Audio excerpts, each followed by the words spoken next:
Assalamualaikum warahmatullahi wabarakatuh. Selamat pagi Ananda, kelas 8. Apa kabarnya?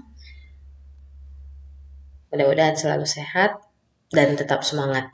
Baik, ketemu kembali dengan Umi Yumirasi Mamora dalam pembelajaran matematika.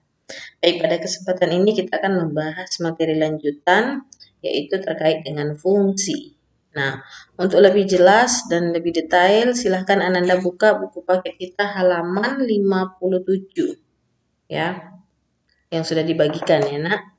Halaman 57. Nah, pembahasan kita adalah mengenai domain, kodomain, dan range. Nah, di awal sudah kita jelaskan, kemarin sudah Umi jelaskan apa itu fungsi, kemudian bagaimana contohnya sudah dipahami. Nah, sekarang kita mau melihat bagaimana yang disebut dengan domain. Ya, domain itu adalah daerah asal. Kemudian kodomain itu daerah kawan, kemudian range daerah hasil. Ya, daerah asal, daerah kawan, daerah hasil. Bagaimana contohnya? Bisa kita perhatikan seperti ini ya.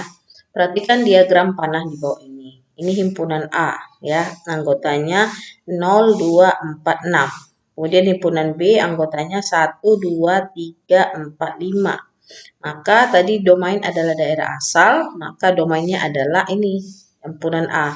0, 2, 4, 6. Ini domain. Kemudian kodomainnya adalah daerah kawan. Ya ini 1, 2, 3, 4, 5. Ini daerah kawan kodomain. Kemudian range itu adalah daerah hasil. Maka yang mana yang merupakan daerah hasil? Daerah yang kena tanda panah di kodomain ya. Nih, berarti daerah hasilnya itu range-nya adalah 1, 2, dan 5 ya. Bisa dipahami ya? Maka domainnya 0, 2, 4, 6, kodomainnya 1, 2, 3, 4, 5, dan range-nya adalah 1, 2, dan 5. Oke, kita lanjutkan. Nah, selanjutnya untuk menyatakan notasi suatu fungsi, ya, misalnya dinyatakan F memetakan X ke Y, ya ini.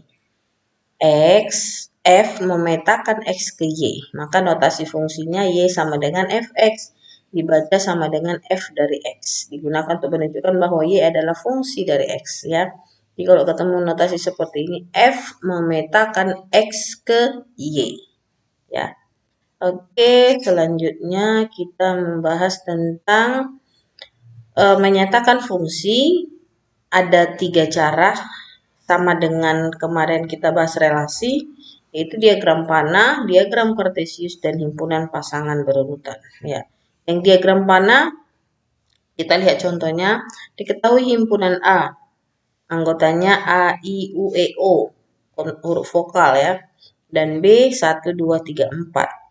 Buatlah diagram panah yang menunjukkan pemetaan F yang ditentukan oleh A ke 1, I ke 2, U ke 1, E ke 4, dan O ke 2. Ya. Ini sudah dinyatakan diagram panahnya. Nyatakan pula dengan diagram kartesius. Kemudian nyatakan pula sebagai himpunan pasangan berurutan. Ya. Nih. Jadi langkah pertama kita gambarkan dulu fungsi dari himpunan A dalam bentuk diagram. Kemudian B-nya diagram lingkaran ya.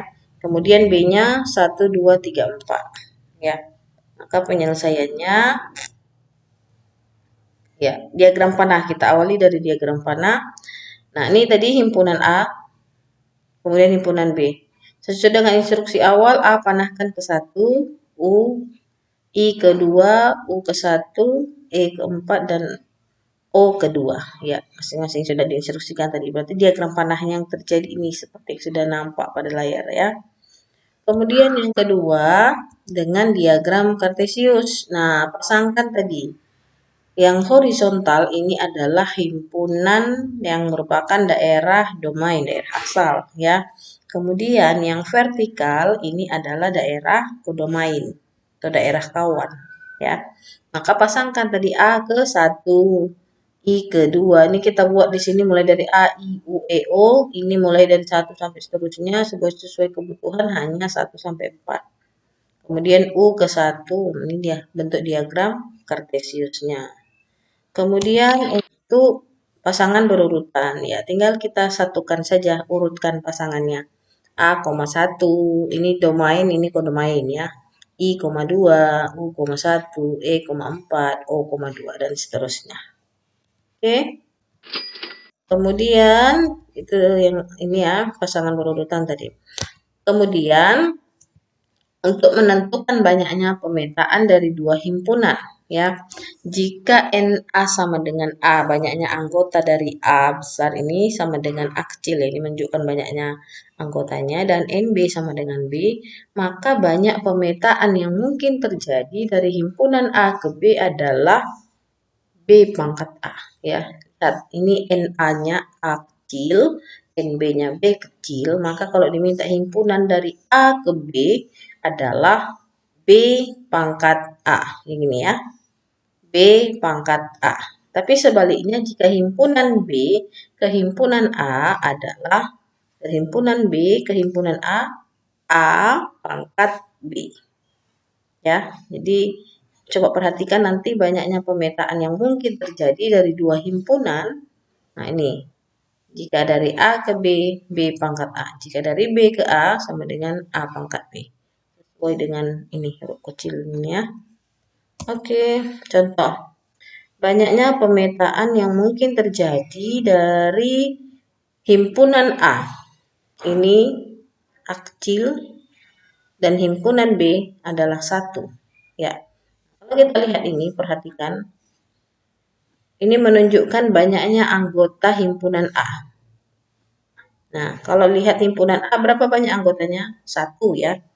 Berarti ini NA-nya sama dengan 1. NB-nya sama dengan 1.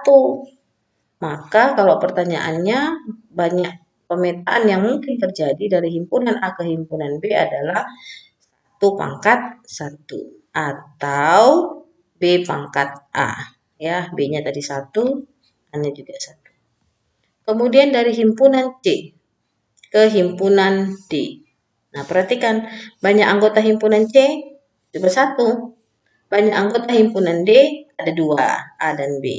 Ya, berarti ini 1, ini 2. Maka tadi dari himpunan C ke himpunan D, ini dari himpunan A ke B, ini polanya B pangkat A. Jadi kalau ini dari himpunan C ke himpunan D adalah banyak anggota D-nya, yaitu 2 pangkat 1. 2 pangkat 1 sama dengan 2. Ya, dari himpunan C ke himpunan D. Oke, ini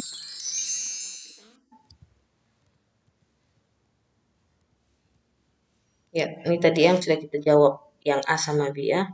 Yang C, D, E, F, G bisa dicoba sendiri dari himpunan E ke F ya. Berarti ini anggotanya 1, ini anggotanya 2. Berarti ini rumusnya 1 pangkat 2. Kemudian yang D, lihat aja yang di belakangnya ya, banyak anggota yang di belakangnya. Ini 3 pangkat 1. Ini 2 pangkat 2. Ini 3 pangkat 5. Ini 5 pangkat 4. Oke. Ya, ini dia penyelesaian yang tadi. Oke, ini ya. Ya. Oke. Selanjutnya yang terakhir, korespondensi satu-satu. Nah, syaratnya himpunan A dan B memiliki banyak sekali anggota yang sama, A dan B ya. Kemudian yang kedua, ada sebuah relasi yang menggambarkan bahwa masing-masing anggota A berpasangan dengan tepat satu anggota B. Dan untuk masing-masing B berpasangan dengan tepat pada setiap anggota himpunan A. Dan yang ketiga, masing-masing anggota daerah hasil tidak akan bercabang terhadap daerah asal. Atau begitu pula sebaliknya. Namanya sudah satu-satu, maka dari daerah domain ke daerah kodomain itu hanya satu boleh kita pasangkan dengan catatan tidak boleh bercabang di daerah domain atau daerah asal. Ya, ini contohnya. Nih, ya, ini kan lihat pasangan satu-satu. Oke, kemudian ini lagi misalnya contohnya, ya, masing-masing memiliki satu pasangan.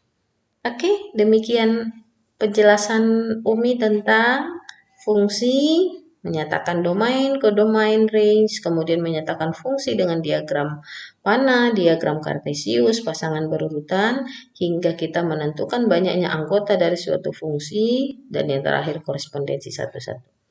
Demikian penjelasan pada hari ini, mudah-mudahan Anda semuanya memahaminya, selanjutnya bisa mengerjakan latihan-latihan soal.